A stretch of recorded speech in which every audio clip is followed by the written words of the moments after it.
ছাত্ৰ-ছাত্ৰীসকল আজি সপ্তম শ্ৰেণীৰ সময় পৰীক্ষাৰ বাবে কিছুমান সম্ভাৱ্য এমচিকিউ প্ৰশ্ন লৈ আহিছোঁ। এই প্ৰশ্নকেইটা অকণমান আলোচনা কৰোঁচোন। প্ৰথম প্ৰশ্নটো সুধিছে value of -6 plus bracket -5 is -6 plus bracket -5ৰ মান হ'ব। আমি যদি এইটো কৰোঁ -6 প্লাছ -5, এতিয়া আমি প্লাছে মাইনাছে মাইনাছ আমি ব্ৰেকেটটো উঠাই দিলে ইয়াত হৈ যাব -5। এতিয়া আমি দেখিছোঁ দুইটা সংখ্যাতে আমি মাইনাছ আছে, গতিকে মাইনাছটো আমি আগলৈ আনি লৈছোঁ 6 প্লাছ 5। এতিয়া হৈ যাব 6 আৰু 5 যোগ কৰিলে হ'ব 11, আনচাৰটো হ'ব -11। গতিকে বি নম্বৰটো ইয়াৰ শুদ্ধ উত্তৰ। 2 নম্বৰ প্ৰশ্ন প্ৰডাক্ট অফ 13 × -5 × -3 ইজ। আমি যদি -5 আৰু -3 পূৰণ কৰোঁ, 5ৰ লগত 3 পূৰণ কৰিলে 15 হ'ব, মাইনাছ মাইনাছ যোগ হৈ গ'লে চিনটো প্লাছ চিন হৈ যাব। গতিকে 15ৰ লগত আৰু পূৰণ কৰিব লাগিলে আমাৰ 13ৰ লগত যদি আমি 15 পূৰণ কৰোঁ তেতিয়া পাম আমি 195। গতিকে আনচাৰটো হ'ব D2। 3 নম্বৰ প্ৰশ্ন ইফ 125 ডিভাইডেড বাই b = -5 হয়, তেনেহ'লে বিৰ মানটো কিমান হয় সুধিছে। যদি 125ক আমি বি যিকোনো এটা সংখ্যা হৰণ কৰোঁ -5 হয়, তেনে বিৰ মান কিমান? আমি কি কৰিব লাগিব, 125ক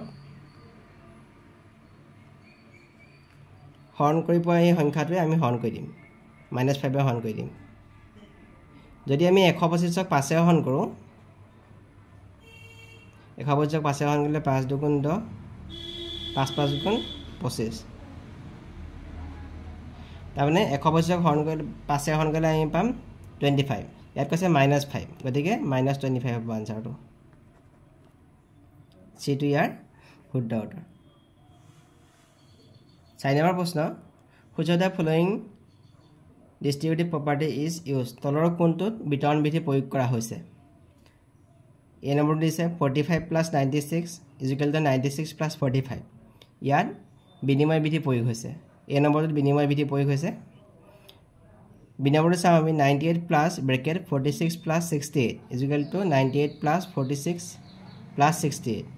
ইয়াত প্ৰয়োগ হৈছে সহযোগ বিধি। 3 নম্বৰটো চাওঁ আমি 25 × ব্ৰেকেট 90 + 30 = 25 × 90 + 25 × 30। ইয়াত বিতৰণ বিধি প্ৰয়োগ হৈছে। ডিষ্ট্ৰিবিউটিভ প্ৰপাৰ্টি ইয়াত ইউজ হৈছে। চি নম্বৰটো ইয়াৰ শুদ্ধ উত্তৰ। 5 নম্বৰ প্ৰশ্ন price of 10 kg potatoes is 186.50। What is the price of 1 kg of potato. 10 kg আলুৰ দাম ইমান টকা বুলি কৈছে, 186 টকা 50 পইচা। 1 kg আলুৰ দাম কিমান? গতিকে আমি 186 টকা 50 পইচাটোক 10ৰে আমি হৰণ কৰিব লাগিব। 1 kg আলুৰ দাম পাবলৈ হ'লে 10ৰে হৰণ কৰিলে হ'ব 18.65 টকা হ'ব। গতিকে শুদ্ধ উত্তৰটো হ'ব চিটো। 6 নম্বৰ প্ৰশ্ন from the following data mode will be. তলৰ তথ্যখিনিৰ পৰা বহুলক হ'ব। ইয়াত সংখ্যাখিনি 41, 43, 41, 46 এনেকৈ দিয়া আছে। বহুলক বুলি ক'লে আমি চাম ইয়াত থকা তথ্যখিনিৰ ভিতৰত কোনটো তথ্য বেছিকৈ আছে। আমি যদি 41 সংখ্যাটো চাওঁ, 41 সংখ্যাটো 3 বাৰ আছে। 41 সংখ্যাটো আছে 3 বাৰ। 49 যদি সংখ্যাটো চাওঁ, 49 সংখ্যাটো এবাৰ 2 বাৰ আছে। তেনেকৈ 46টো যদি চাওঁ, 46টো অকল এবাৰ আছে। 47টো চাওঁ, 47টো এবাৰ আছে। 48টো এবাৰ আছে আৰু 43টো আছে এবাৰ।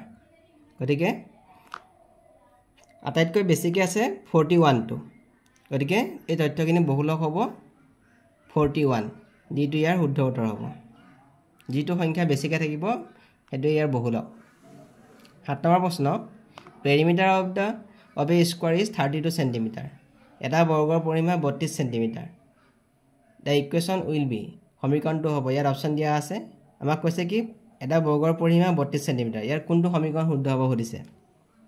আমি জানো যে বৰ্গ এটাৰ দিশ আৰু প্ৰস্থ গোটেইকেইটা সমান, 4টা বাহু সমান।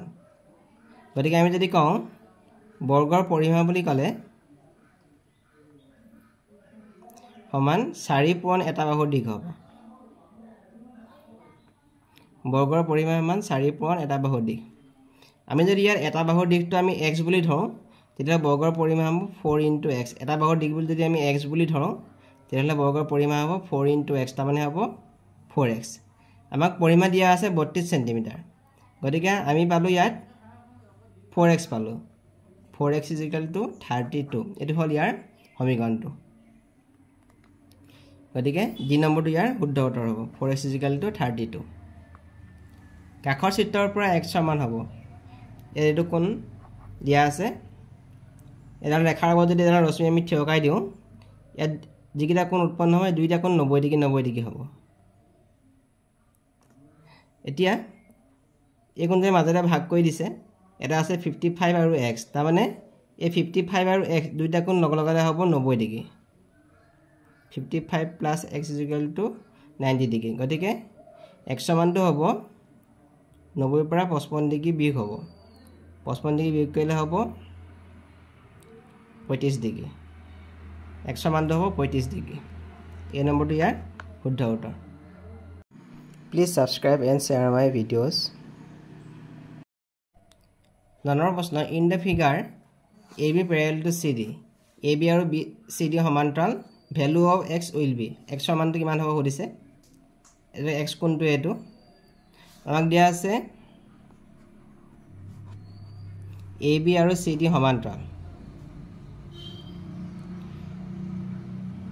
আমি যদি এই E বিন্দুটো আমি F বিন্দুলৈ অলপ বহাই দিওঁ F বিন্দুলৈ আমি বহাই দিছো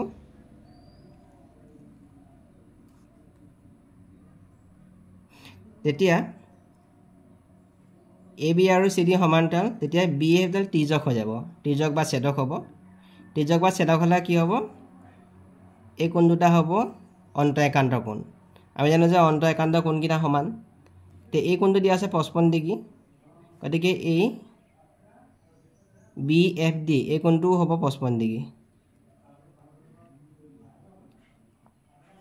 যদি আমি এটো বহাই দিছো F বিন্দুলৈ এটো যদি 55 ডিগ্ৰী হয় এই কোণটো 55 ডিগ্ৰী হ'ব কাৰণ এই দুটা অন্তঃএকান্ত কোণ এতিয়া EFD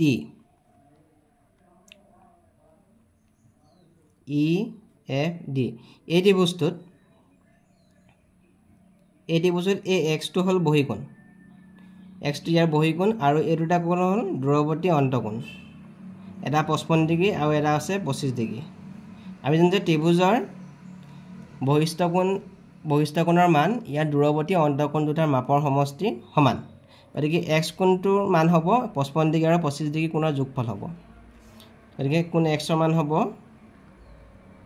55 ডিগ্ৰী প্লাস 25 ডিগ্ৰী দুটা যোগ কৰিলে হ'ব 80 ডিগ্ৰী কাৰণ এই ত্ৰিভুজটোত x কোণটো হৈছে বহিকোণ ত্ৰিভুজৰ এটা বহিকোণৰ মান ইয়াৰ দূৰৱৰ্তী অন্তঃকোণ দুটাৰ মাপৰ সমষ্টি সমান গতিকে কোণ x সমান হ'ব 80 ডিগ্ৰী সিটো ইয়াৰ শুদ্ধ উত্তৰ 10 নম্বৰ প্ৰশ্ন if a pair of adjacent angles are supplementary to each other then they will form যদি দুটা সন্নিহিত কোণ সম্পূৰক হয় তেনে হিহতে দুটা সন্নিহিত কোণ যদি সম্পূৰক হয় হিহতে কি গঠন কৰিব খুদিছে এই দুটা যেন সন্নিহিত কোণ এই দুটা সম্পূৰক মানে হল 180 ডিগ্ৰী দুটা কোণৰ যোগফল 180 ডিগ্ৰী এই কোণ দুটাই কি সৃষ্টি কৰিব খুদিছে এই দুটা কি কোণ বুলি কোৱা হয় অনুৰূপ কোণ গঠন কৰিব এই দুটা অনুৰূপ কোণ বুলি আমি নকওঁ কেতিয়াও বিপৰীত বিক্ষক কোণ গঠন কৰিব এইটা আমি কেতিয়াও বিপৰীত বিক্ষক কোণ বুলি নকওঁ ৰৈখিক জুৰীয়া কোণ সৃষ্টি কৰিব এই দুটাই ৰৈখিক জুৰীয়া কোণ সৃষ্টি কৰিব গতিকে সি নম্বৰটো ইয়াৰ শুদ্ধ উত্তৰ হ'ব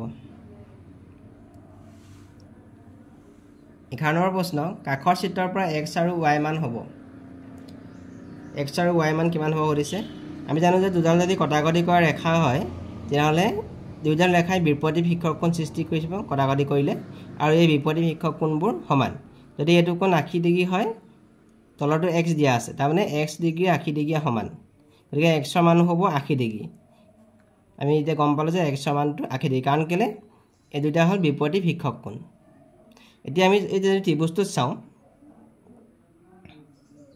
এটা কোণ পাই গলো আমি 80 ডিগ্ৰী এইটো কোণ আছে 50 ডিগ্ৰী আৰু এইটো কোণ আছে y ডিগ্ৰী আমি জানো যে ত্ৰিভুজৰ কোণ তিনিটাৰ যোগফল 180 ডিগ্ৰী গতিকে আমি y মানটো পাবলৈ হ'লে গোটেইকেইটা কোণৰ যোগফল হ'ল 180 ডিগ্ৰী গতিকে 180 ডিগ্ৰীৰ পৰা 80 ডিগ্ৰী আৰু 50 ডিগ্ৰীৰ যোগফলটো আমি বিয়োগ কৰিব লাগিব 80 ডিগ্ৰী আৰু 50 ডিগ্ৰী 80 আৰু 50 যোগ কৰিলে হ'ব 130 180ৰ পৰা 130 বিয়োগ কৰিলে হ'ব 50 ডিগ্ৰী x মান পালোঁ আমি 80 ডিগ্ৰী আৰু y মান পালোঁ আমি 50 ডিগ্ৰী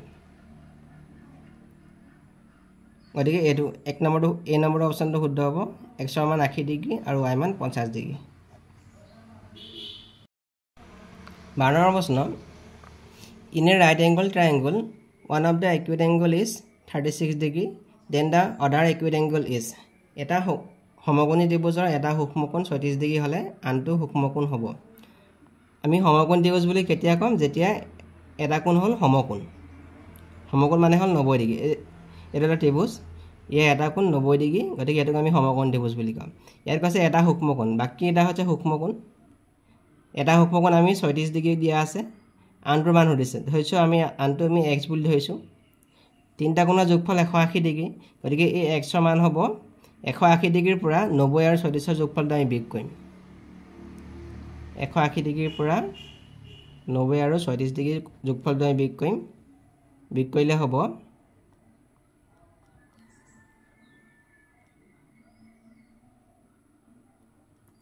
54 ডিগ্ৰী গতিকে x ৰ মানটো হ'ব 54 ডিগ্ৰী